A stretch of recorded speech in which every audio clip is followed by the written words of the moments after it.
नमस्कार मित्रांनो, आपले स्वागत आहे. मित्रांनो, जर तुम्ही कार्तिक महिन्याचे व्रत करत नसाल तरी पण तुम्हाला त्या व्रताचे सर्व पुण्य मिळवायचे असेल तर ही कथा तुम्ही नक्कीच ऐका. श्रीकृष्णांनी देवी सत्यभामेला कार्तिक व्रताचे असे रहस्य सांगितले आहे जे ऐकून तुम्हाला पण आश्चर्य वाटेल. तुम्ही कोणतेही व्रत न करता, दानधर्म, पूजापाठ न करता पण सर्व पुण्य प्राप्त करू शकता आणि त्याचे रहस्य दडलेले आहे या कथेमध्ये. या कथेतून तुम्हाला समजेल की एक व्यक्ती कोणत्या मार्गाने दुसऱ्यांचे पुण्य प्राप्त करू शकतो. पत्नी आपल्या पतीचे अर्धे पुण्य कसे मिळवू शकते. पापी व्यक्ती पुण्यवान व्यक्तीपासून कशा प्रकारे पुण्य मिळवू शकतो हे जाणून घेण्यासाठी तुम्ही ही कथा शेवटपर्यंत नक्की ऐका. चला तर मग मी तुम्हाला कार्तिक महिन्यातील व्रताची ही महान कथा सांगायला सुरुवात करते. पण त्या अगोदर मित्रांनो, तुम्हाला एक छोटीशी विनंती करते. मी हा व्हिडिओ खूप मेहनतीने बनवला आहे. प्लीज माझ्या मेहनतीसाठी एक लाईक नक्की करा. कमेंटमध्ये जय श्री हरी विष्णू नक्कीच लिहा. सोबतच चॅनलला सबस्क्राईब करून घ्या. चला तर मग ऐकूया ती महान कथा. मित्रांनो, एके दिवशी द्वारका नगरीत भगवान श्रीकृष्ण आणि त्यांची परमप्रिय पत्नी सत्यभामा यांच्यात धर्मविषयावर संवाद चालला होता. कार्तिक महिन्याचे महत्त्व सांगताना श्रीकृष्ण सत्यभामेला म्हणाले, हे देवी सत्यभामा, मला वनस्पतींपैकी पवित्र तुळस सर्वाधिक प्रिय आहे. महिन्यांमध्ये कार्तिक महिना अतिशय प्रिय आहे. तिथींमध्ये एकादशी तिथी आणि पुण्यक्षेत्रांमध्ये द्वारकापुरी मला विशेष प्रिय आहे. जो कोणी इंद्रिय संयम राखून या सर्वांचा मान ठेवतो आणि भक्तिपूर्वक आचरण करतो तो मला अत्यंत प्रिय होतो. अगदी मोठमोठ्या यज्ञांनीही मला इतका आनंद होत नाही जितका तुळशीची पूजा, कार्तिक व्रत, एकादशीचे पालन आणि द्वारका क्षेत्राचे महत्त्व जाणून आचरण केल्याने होतो. सत्यभामा श्रीकृष्णांचे बोल तल्लीन होऊन ऐकत होती. मात्र श्रीकृष्णांनी पुढे आणखी एक गोष्ट सांगितली जी ऐकून तिच्या मनात कुतूहल निर्माण झाले. श्रीकृष्ण गंभीर स्वरात म्हणाले, मनुष्याने केलेल्या कार्तिक महिन्यातील पुण्याचे महत्त्व एवढे अपार आहे की तो जर आपल्या कमावलेल्या कार्तिक व्रताचे पुण्य एखाद्या मोठ्या पापी मनुष्यालाही दान केले तर त्या पाप्याचे सुद्धा सर्व पाप नाहीसे होतात. हे ऐकताच सत्यभामा आश्चर्यचकित झाली. ती आदराने विचारू लागली, नाथ, जर दुसऱ्याने कमावलेले पुण्य दिल्यामुळे पापांचा नाश होत असेल तर असे हे पुण्य जर कोणी दिलेच नाही तर मग कोणत्याही साधनेशिवाय दुसऱ्याचे पुण्य माणसाला कसे मिळू शकेल. सत्यभामेच्या या प्रश्नावर श्रीकृष्ण मंदस्मित करत म्हणाले, प्रिय सत्यभामा, तुझे प्रश्न फार सुंदर आणि अर्थपूर्ण आहेत. ऐका तर मग. सतयुग, त्रेतायुग आणि द्वापरयुग या पूर्वीच्या युगांमध्ये एखाद्या मनुष्याने जे पुण्य पाप केले त्याचे काही अंश देश, गाव, कुटुंब यांनाही लागायचे. पण या कलियुगात मात्र केलेल्या कर्माचे फळ बहुतेक करून फक्त कर्त्यालाच भोगावे लागते. तरी देखील या कलियुगात देखील सत्पुरुषांचा सहवास किंवा संपर्क ठेवून काही प्रमाणात पुण्य किंवा पाप दुसऱ्याकडे आपोआप जात असते. उदाहरणार्थ, जो व्यक्ती विद्वानांना विद्यादान करतो किंवा जो यज्ञविधी करवतो किंवा एखाद्या विद्वान ब्राह्मणास सोबत बसवून अन्नदान करतो त्याला त्या दुसऱ्या व्यक्तीच्या कर्मांचा चौथा भाग आपोआप मिळतो. तसेच एकत्र आश्रमात राहिल्याने, एकत्र प्रवास केल्याने किंवा एकत्र बसून भोजन केल्याने, अगदी श्वासाच्या स्पर्शाने देखील दुसऱ्याच्या पुण्यपापाचा सुमारे 6वा हिस्सा आपल्या वाट्यास येतो. एखाद्या सत्पुरुषाला स्पर्श केल्याने, त्याच्याशी बोलल्याने किंवा त्याची स्तुती केल्याने देखील त्याच्या पुण्यपापाचा 10वा भाग मिळतो. एवढेच नव्हे तर फक्त कोणत्याही पुण्यात्म्याचे दर्शन घेतल्याने किंवा त्याचे नाव कानावर पडल्यानेही मनुष्याला त्या पुण्यात्म्याच्या पुण्यपापाचा शतांश भाग लाभतो. या उलट जर कोणीतरी निष्पाप सत्पुरुषाची निंदा करतो, त्याची चहाडी करतो किंवा त्याला दूषणे देतो तर तो निंदक त्या सत्पुरुषाने केलेल्या पापांचा भार स्वतःवर घेतो आणि बदल्यात स्वतःचे पुण्य त्याला देऊन टाकतो. असा आहे संगतीचा प्रभाव. या व्यतिरिक्त आणखीही अनेक उदाहरणे आहेत. एखादा पुण्यवंत मनुष्य जर निरपेक्ष भावनेने दुसऱ्याची सेवा करील तर त्या सेवकाला त्या पुण्यकर्माचा काही अंश मिळतो. राजा आपल्या प्रजेला जे काही सांभाळतो त्याबद्दल त्या प्रजेच्या कर्मफलाचा 6वा हिस्सा राजाला मिळतो. गुरु शिष्याचे आणि पिता पुत्राचे कर्मफलांपैकी काही अंश मिळवतात. पतिव्रता पत्नी आपल्या पतीचे अर्धे पुण्य मिळवू शकते, कारण ती सदैव पतीची सेवा व आनंद करण्यास तत्पर असते. अशा रीतीने कलियुगात जरी प्रत्येक जण आपल्या कर्माचे फल भोगतो, तरी सहवास, संपर्क, सेवा आणि नातेसंबंध यातून पुण्य पाप दुसऱ्याकडे नकळत हस्तांतरित होते. श्रीकृष्णांच्या मुखातून हे गूढ धर्मसत्य ऐकून सत्यभामा अतिशय प्रभावित झाली. तिच्या डोळ्यांत आश्चर्य आणि आनंद दाटला, पण तरीही तिच्या मनात एक शंका शिल्लक होती. ती उत्सुकतेने म्हणाली, स्वामी, आपण तर इतक्या प्रकारे पुण्याचे विभाजन आणि हस्तांतरण होत असल्याचे सांगितले, पण मला हे जाणून घ्यायचे आहे की जर मनुष्य काहीही सत्कर्म केला नाही, काही दानतप केले नाही, तरीसुद्धा केवळ एखाद्या महान पुण्यवान साधूचा दर्शन किंवा सत्संग केल्याने त्याला पुण्य लाभू शकते का? सत्यभामेचा प्रश्न ऐकून श्रीकृष्ण प्रसन्न हसले. त्यांनी प्रेमाने उत्तर दिले, प्रिय सत्यभामा, तू अत्यंत मंगल प्रश्न विचारलास. होय, निसंदेह पुण्यात्म्यांचे दर्शन, सत्संग, त्यांच्या सहवासातून निश्चितच पुण्य लाभते. केवळ पवित्र साधूंचे दर्शन, त्यांच्यासोबत काही वेळ व्यतीत करणे किंवा त्यांची भक्तिभावाने सेवा करणे यामुळेही मनुष्याला अनंत पुण्याची प्राप्ती होऊ शकते. सत्यभामाला आश्वस्त करून श्रीकृष्ण पुढे म्हणाले, या संदर्भात पूर्वकाळी घडलेली एक सत्य घटना तुला सांगतो. ही कथा एक पापी ब्राह्मण धनेश्वर याची असून त्याने केवळ पुण्यात्म्यांच्या संसर्गामुळे कसा उद्धार मिळवला ते तुला समजेल. श्रीकृष्ण देवी सत्यभामाला धनेश्वर ब्राह्मणची कथा सांगू लागतात. पूर्वी अवंतीपुरी नामक प्राचीन नगरीत धनेश्वर नावाचा एक ब्राह्मण राहत होता. जन्माने ब्राह्मण असला तरी तो आपल्या ब्राह्मण धर्मापासून फार दूर भटकला होता. धर्म कर्म त्याने कधीच पाळला नाही. तो लोभी आणि दुराचारी बनला होता. जीवन जगण्यासाठी तो नीतीची कदर न करता व्यापार करत असे. चामडे, मांस, कच्चे रस किंवा इतरही निंदनीय वस्तू विकून तो आपली गुजराड करीत होता. व्यवहारात तो नेहमी खोटे बोले, ठगबाजी करून धन मिळवणे हेच जणू त्याचे व्रत झाले होते. चोरी, फसवणूक, जुगार आणि दारू पिणे यांसारख्या पापकार्यात त्याचा वेळ जायचा. स्त्रीसंग आणि व्याभिचार यातही तो लिप्त होता. सारांश असा की एक ब्राह्मण असूनही तो पापांच्या अंधकारात गुंतलेला विकृत बुद्धीचा मनुष्य होता. एकेकाळी धन कमावण्यासाठी आणि व्यापार करण्यासाठी धनेश्वर आपल्या गावातून बाहेर पडला. फिरता फिरता तो अनेक प्रांत, गावे ओलांडत गेला. काही दिवसांनी भ्रमंती करत तो माहिष्मतीपुरी या एका वैभवशाली नगरीत येऊन पोहोचला. माहिष्मती नगरी चारही दिशांनी पवित्र नर्मदा नदीने वेढलेली होती.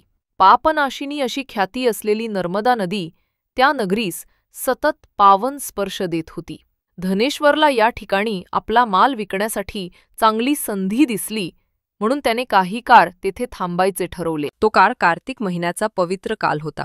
कार्तिक महिना आला की अनेक धार्मिक श्रद्धाळू दूरदूरच्या गावांमधून माहिष्मतीपुरीस येत आणि नर्मदेच्या तीरावर स्नान, व्रत आणि देवपूजा करीत. विशेषतः कार्तिक महिन्यात रोज पहाटे पवित्र नदीत स्नान करून भगवान विष्णूची पूजा करण्याची प्रथा होती. शेकडो पुण्यात्मे, भक्त, ब्राह्मण आणि गृहस्थ दररोज नदीकाठी जमा होत असत. कोणी गात होते, कोणी नाचत होते, तर कोणी मंत्रजप आणि पुराण वाचनात तल्लीन होते. काही ज्ञानी ब्राह्मण कथा पुराणांचा पाठ करीत होते आणि भाविक भक्त ते श्रद्धेने ऐकत होते. कोणी भगवान विष्णूची आरती व भजन करत होते, तर काही जण दानधर्मात रमले होते. संपूर्ण माहिष्मती नगरी कार्तिक महिन्यात एक धार्मिक उत्सवस्थळ बनली होती. सकाळी स्नान, दान आणि संध्याकाळी दीपदान व विष्णू नामस्मरणाने वातावरण अगदी पावन झाले होते. धनेश्वरने आयुष्यात कधीच असे दृश्य पाहिले नव्हते. तो आपल्या व्यापाराच्याच कामात मग्न होता, पण नर्मदा किनारी जे काही सुरू आहे त्याबद्दल तो हळूहळू उत्सुक होऊन पाहू लागला. आपला माल विकायला तो रोज सकाळी नदीकाठी जात असे, जिथे भाविकांची गर्दी असे. तिथे उभे राहून तो इकडे तिकडे नजर टाकत राही. ब्राह्मणांचे मंत्रोच्चार, भगवानचे गुणगान करणारी गीते, भजनांची मधुर धून आणि शंखघंटांचे नाद हे सगळे धनेश्वरच्या कानावर पडत होते. त्याला या गोष्टी कधीच परिचयाच्या नव्हत्या. सुरुवातीला तो थोडा वैतागला. या लोकांचा हा गजर त्याच्या व्यापारात व्यत्यय तर आणणार नाही ना, अशी त्याला भीती वाटली. पण जसा वेळ गेला तसा त्याचा विरोध मंदावला. तो निवांतपणे आपल्या घोंगड्यावर बसून दुरून त्या विधींना पाहत असे. कधी एखाद्या भक्तांचे नृत्य त्याचे लक्ष वेधून घेत असे, कधी मंदिरातून येणारा उदबत्त्यांचा गंध आणि घंटानाद त्याच्या मनाला स्पर्शून जाई. नकळतपणे तो दररोज थोडा वेळ का होईना पण हे दृश्य पाहत राहिला. त्याच्या कानावर वारंवार हरे राम हरे कृष्ण असे भगवान विष्णूचे नामस्मरण येई. त्याचे हृदय कठोर होते, तरीही या दिव्य नामसंकीर्तनाचा काही ना काही परिणाम त्याच्या अंतरंगावर होत होता. असे करत करत काही दिवस लोटले. धनेश्वर मूळ उद्देशाने तर माहिष्मतीत आला होता व्यापार करायला, पण त्याऐवजी नित्यनेमाने त्याचा दिवस बहुतेक भाग या धार्मिक मेळ्यातल्या घडामोडी न्याहाळण्यातच जाई. तो स्वतः काही करीत नव्हता, केवळ एक निरीक्षक म्हणून सगळे पाहत होता. स्वतःच्याच स्वार्थाच्या विचारात गुंग असलेला तो, पण या वातावरणात त्याला एक अनोखी शांतता अनुभवायला मिळत होती, जी त्याच्या पापयुक्त आयुष्यात अगदी नवलाईची होती. काळ लोटत होता आणि कार्तिक महिन्याचा अखेरचा दिवस जवळ आला. कार्तिक पौर्णिमा सणाची तयारी सर्वत्र सुरू होती. त्या दिवशी पहाटेपासून भाविकांची नर्मदा तीरावर मोठी वर्दळ होती. स्नान करून भक्तजनांनी मंदिरात जागरण केले. अखंड नामस्मरण चालू होते.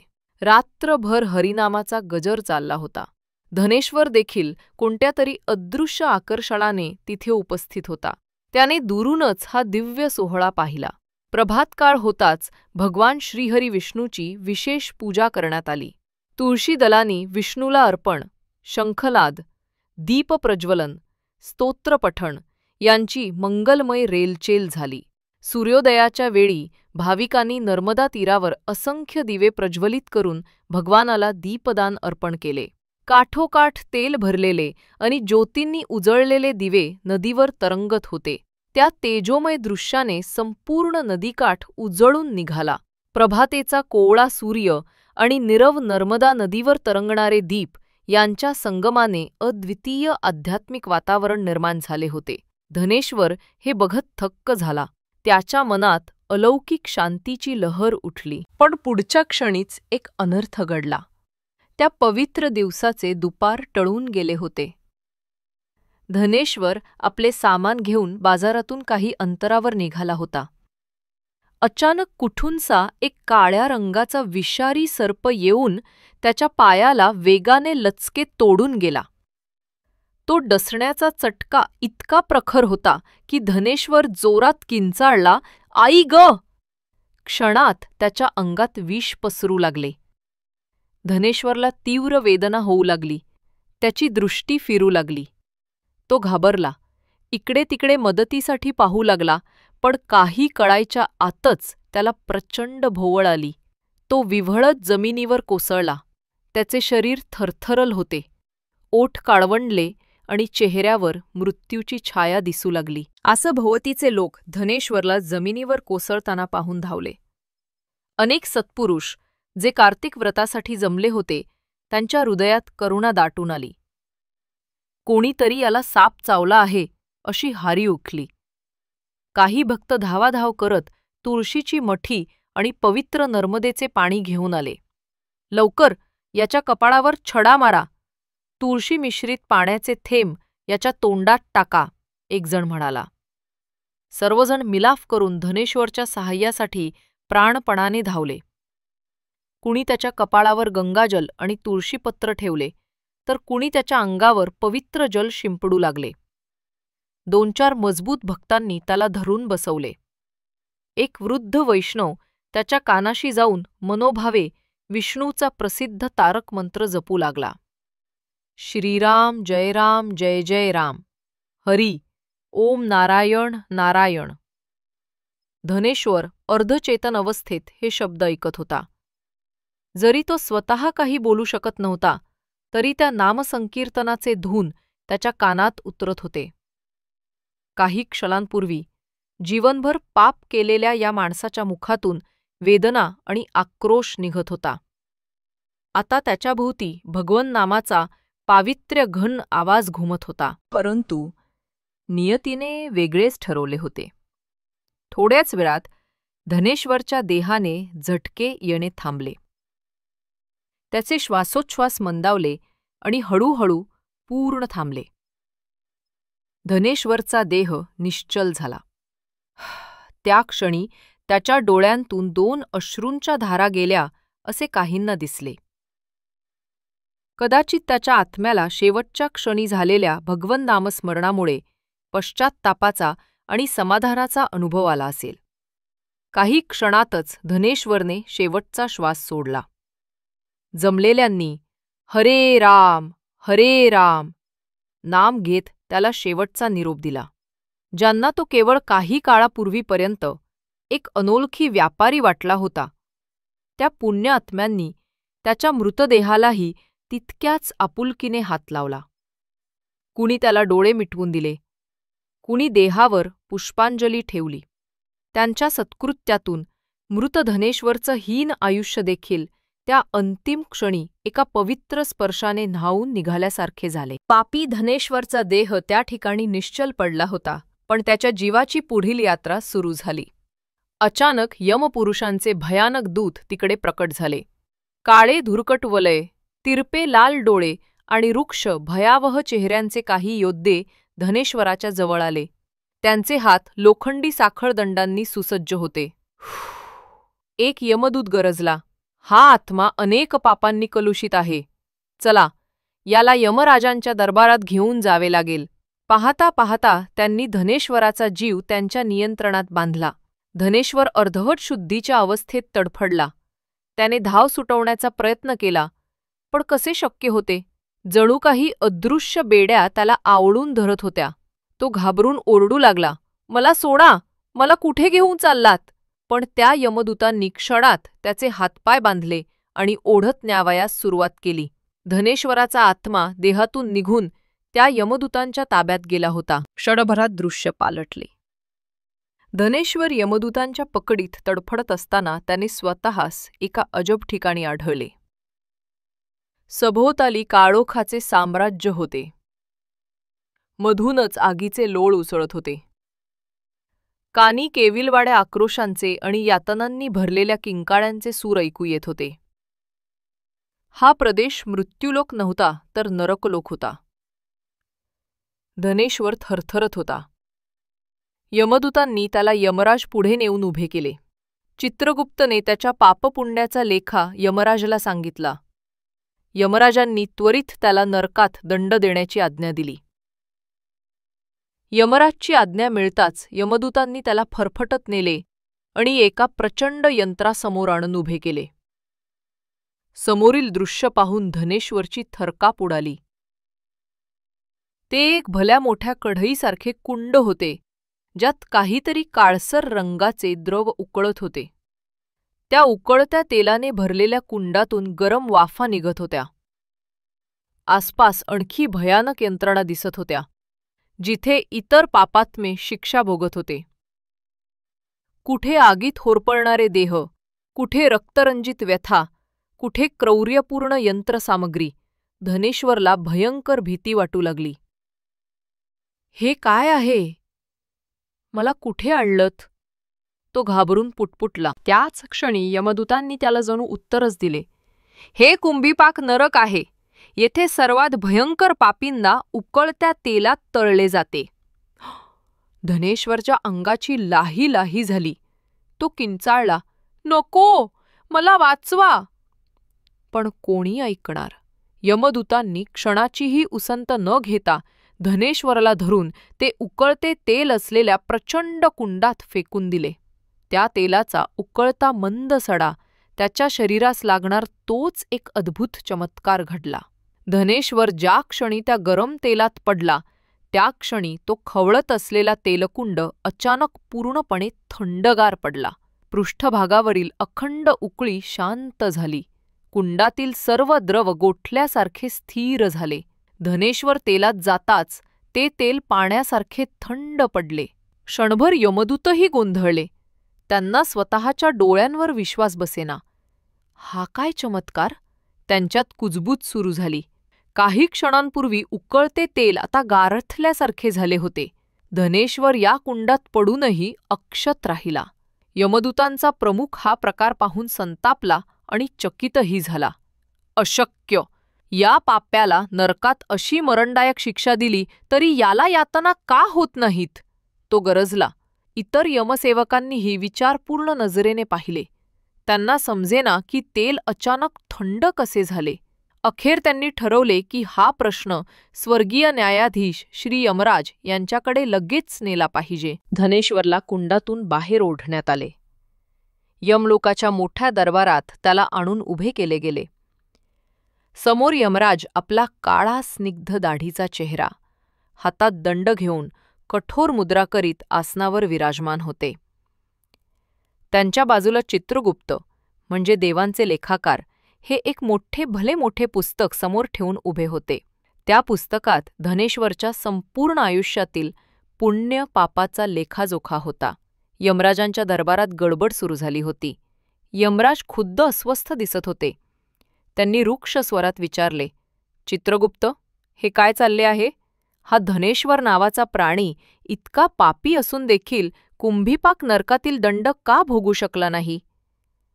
त्याचे काही पुण्य शिल्लक आहे का जे आपल्या गणनेत चुकले? चित्रगुप्तांनी आपल्या दिव्य दृष्टीनं त्या भल्या मोठ्या वहीच्या पानांवर धनेश्वरचे जीवनचरित्र पाहिले. ते कपाळावर आठ्या घालून म्हणाले, स्वामी, या धनेश्वर ब्राह्मणाने लहानपणापासून मृत्यूपर्यंत जे काही कुकर्म केले आहेत त्यांची यादी लांबलचक आहे. मूळ जन्माने ब्राह्मण असूनही याने धर्मपालन काहीच केले नाही. उलट चोरी, कपट, व्याभिचार, दारू, जुगार, खोटेपणा अशी सर्व पापकर्मे भरभरून केली आहेत. आमच्या नोंदीनुसार या आत्म्याच्या खात्यात स्वतःच्या कर्तृत्वाने कमावलेले जराही पुण्य नाही. हा तर जणू चालता बोलता पापाचा पुतळाच आहे.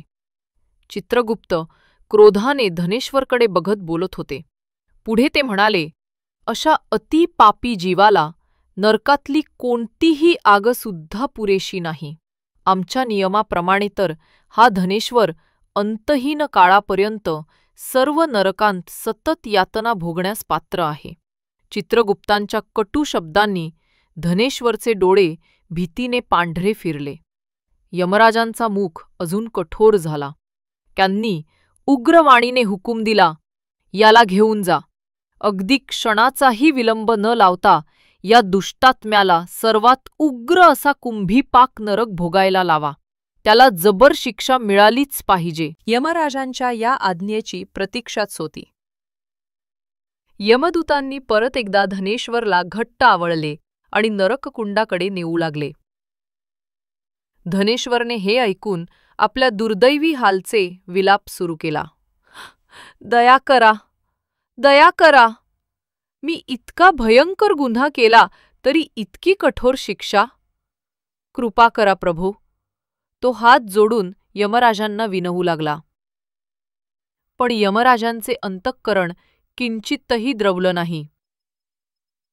स्वतः आयुष्यभर पापे करत राहिला आणि आता क्षमेची भीक मागतो आहे. याला त्याच्या प्रत्येक पापाची शिक्षा मिळायलाच हवी. यमराज संतापाने गर्जना करत म्हणाले आणि त्यांचे यमदूत धनेश्वरला उचलून पुन्हा कुंभीपाक नरककुंडाकडे घेऊन गेले. ते भीषण दृश्य पुन्हा सुरू झाले. धनेश्वरची टाहो आणि यमदूतांचे निष्ठुर हात.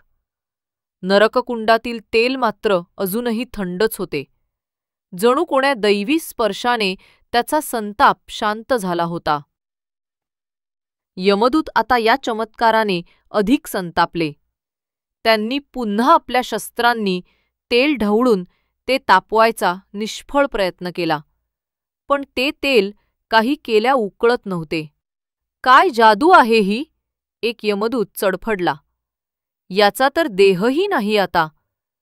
तरीही या आत्म्याभोवती काही अभेद्य कवच आहे जणू. तेवढ्यात एक दैवी प्रभा त्या नरककुंडाजवळ अवतरली. मधुर वीणेचे स्वर ऐकू येऊ लागले. नारायण नारायण असा मंजूळ उच्चार करणारे देवरूप तेथे प्रकट झाले. हे दुसरे तिसरे कोणी नसून देवर्षी नारद होते. हातात वीणा, शरीरावर पितांबर, कपाळावर शुभतिलक आणि मुखावर प्रसन्न हास्य असलेले नारद मुनी यमलोकात अवतरले आणि म्हणाले, थांबा यमदूतांनो, या जीवाला आणखी यातना देऊ नका. नारदांची तेजस्वी आकृती पाहून यमदूत थबकले. हात जोडून त्यांनी दुरूनच नमस्कार केला. यमराजही आपला राजदंड म्यान करून उठले आणि आदरपूर्वक पुढे आले. स्वागत आहे देवेर्षीं. सांगा नारद मुनी, आज आमच्या यमसदनी आपण कशासाठी पधारला आहात? यमराजांनी नम्रतेने विचारले. त्यांचे रुक्ष वागणे क्षणात मृदू झाले, कारण नारद मुनींना सर्व देवताही मोठा मान देतात. देवर्षी नारदांनी धनेश्वरकडे पाहिले. तो दीनवाणे तिथे उभा होता. कापऱ्या आवाजात वाचवा वाचवा असे पुटपुटत होता. नारद मुनींनी करुणेने यमराजांना उद्देशून म्हटले, सूर्यपुत्र यमराज, हा जीव नरकयातना भोगण्यास योग्य नाही. हे वाक्य ऐकताच सर्वांनाच आश्चर्याचा धक्का बसला. यमराज स्वर्गलोकातील न्यायाधीश होते. त्यांनी विचारले, देवर्षी, आपण असे का म्हणता? हा मनुष्य तर अतीव पापी आहे, ज्याचा स्वतःच्या कृत्याने मिळवलेला जराही पुण्य संचय नाही. मग तो नरकासाठी अयोग्य कसा? नारदांनी प्रेमळ हसत स्पष्टीकरण दिले. हे यमराज, खरे आहे की या धनेश्वराच्या हातून स्वतःच्या इच्छेने केलेले कोणतेच पुण्यकर्म नाही. पण तुम्ही एक गोष्ट लक्षात घेत नाही. दुसऱ्यांच्या पुण्यसंग्रहाचा लाभ याला प्राप्त झाला आहे, आणि तोही थोडा थोडका नाही. यमराज आणि चित्रगुप्त चकित होऊन एकमेकांकडे पाहू लागले. नारदांनी पुढे सांगितले, जो माणूस पुण्यकर्म करणाऱ्या लोकांचे दर्शन, स्पर्श आणि त्यांच्यासोबत थोडा वेळ जरी संवाद साधतो, तो त्या पुण्यवान लोकांच्या पुण्याचा 6वा अंश स्वतः मिळवतो. हे धनेश्वर तर पूर्ण 1 महिना श्रीहरीची भक्ती करून कार्तिक व्रत पालन करणाऱ्या असंख्य भक्तांच्या सत्संगतीत राहिला होता.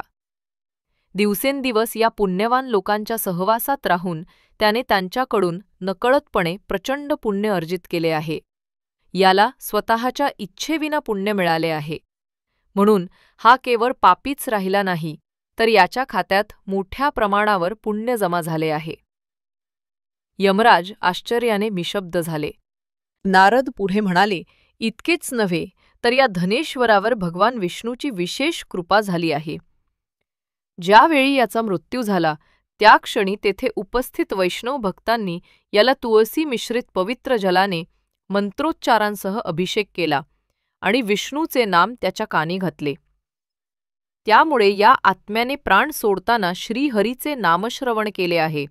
शास्त्र म्हणते की भगवन नाम कानावर पडून प्राण जाणाऱ्या मनुष्याचे समस्त पाप नष्ट होतात.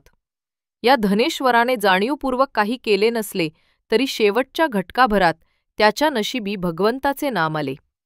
म्हणूनच आता या जीवाचे सर्व पाप नष्ट झाले आहेत. धनेश्वर आश्चर्याने हे सर्व ऐकत होता. त्याच्या डोळ्यातून पश्चात्तापाचे अश्रू वाहू लागले. त्याने हात जोडले, पण शब्द फुटत नव्हते. आपला उद्धार केवळ पुण्यात्म्यांच्या संगतीने झाला हे त्याला उमगले. देवर्षी नारदांनी यमराजांकडे बघून पुढे सांगितले, म्हणूनच माझे मत आहे की हा आत्मा नरकयातना भोगण्याच्या योग्यतेचा आता राहिलेला नाही. या धनेश्वराने जरी अनिच्छेने का होईना परंतु महान पुण्य कमावले आहे. श्री विष्णूचे हे कार्तिक व्रत करणाऱ्या सत्पुरुषांच्या सहवासामुळे त्याला असंख्य पुण्यांचे फळ मिळाले आहे. त्यामुळे त्याला आता पूर्ण शिक्षा देण्यात काहीच अर्थ नाही. यमराजांनी विचारमग्न होऊन मान हलवली.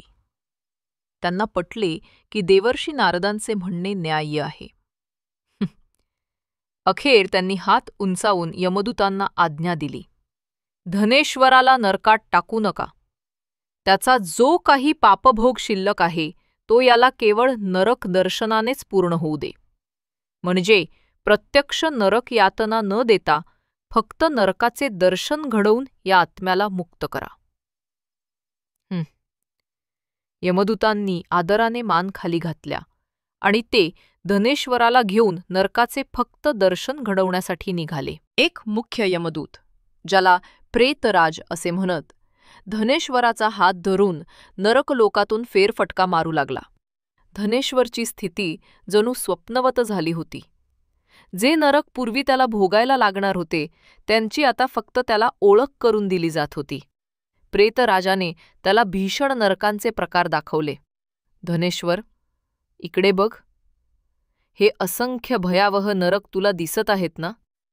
या प्रत्येक नरकात पापी जीवांना दूतांच्या हातांनी विविध प्रकारे शिजवले जाते, जाळले जाते, छळले जाते. पापाचे भयंकर परिणाम इथे भोगावे लागतात. धनेश्वर नजर फिरवून भोवतालच्या असंख्य भीषण दृश्यांकडे पाहू लागला. कुठे तळपत्या लोहाऱ्या, कुठे रक्ताच्या नदीत बुडणारे लोक, कुठे धारदार शस्त्रांनी छिन्न विछिन्न होणारे शरीर. एकाहून एक भयंकर दृश्य पाहून तो थरकापून गेला. प्रेतराज पुढे म्हणाला, पण तुला हे सर्व नरक प्रत्यक्षात भोगावे लागले नाहीत. कारण तुझ्या आयुष्यात जे घडले त्यामुळे तुझे सर्व नरक नष्ट झाले आहेत. कार्तिक व्रत करणाऱ्या संतांचा सहवास तुला लाभल्याने तुझे पुण्य प्रचंड वाढले आणि तुला या प्रायश्चित्ताची तीव्रता भोगावी लागली नाही. तुला केवळ दर्शनानेच पापभोग पूर्ण झाला आहे. धनेश्वर आश्चर्याने प्रेतराजाचे शब्द ऐकत होता आणि भगवान विष्णूप्रती त्याच्या अंतःकरणात कृतज्ञतेचे भाव उमळत होते. शेवटी प्रेतराजाने त्याला नरकांचे प्रदक्षिणा घालून वर स्वर्गमार्गाने नेले. ते दोघे यक्षलोकाकडे प्रस्थान करू लागले. यक्षलोक हे धनाध्यक्ष देवता कुबेर यांचे राज्य होते, जिथे अपार धनसंपत्ती आणि धनरक्षक यक्षांचे वास्तव्य असते. काही अंतरानंतर धनेश्वरचा आत्मा त्या तेजोमय लोकात प्रवेशला. प्रेतराज म्हणाला, धनेश्वर, तुझा आता यक्ष योनीत पुनर्जन्म होईल. तू इथून पुढे कुबेराचा सेवक, यक्षाधिपती धनद कुबेर यांचा अनुचर होशील. क्षणात धनेश्वर एका तेजस्वी यक्षरूपात परिवर्तित झाला. गेल्या जन्मातील सर्व दुर्गुण जणू त्याने त्या नरक दर्शनावेळी झटकून टाकले होते. आता तो पवित्र, पुण्यशाली योनीत प्रवेश करत होता.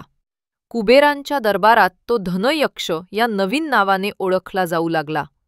तेथे त्याला दिव्य सुखसमृद्धी लाभली. तथापि नरक दर्शनाच्या भयंकर आठवणी त्याला सदैव योग्य मार्गावर ठेवत होत्या. पापाचा त्याग करून भक्ती आणि धर्म यांच्या मार्गानेच त्याने पुढील आयुष्य व्यतीत करण्याचा निश्चय केला. श्रीकृष्णांनी अतिशय भावपूर्ण स्वरात ही कथा सांगून पूर्ण केली.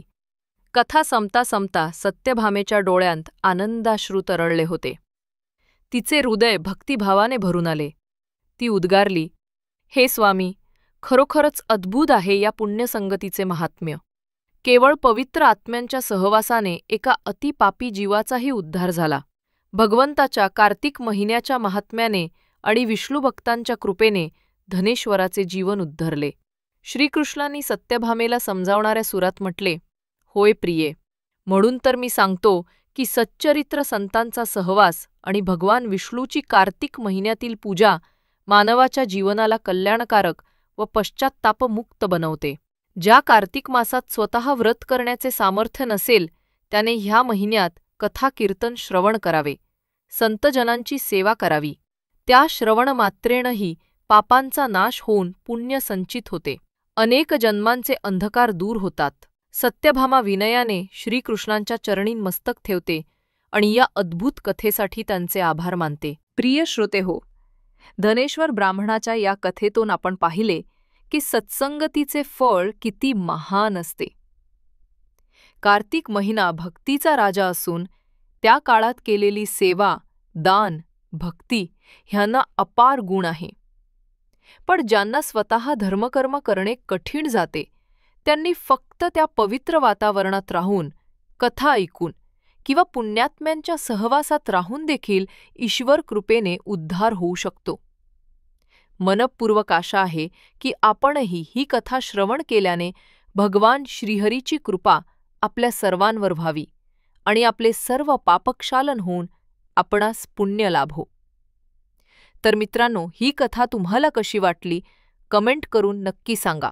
माहिती आवडली असेल तर व्हिडिओला लाईक करा आणि कमेंटमध्ये जय श्री हरी विष्णू नक्कीच लिहा. धन्यवाद.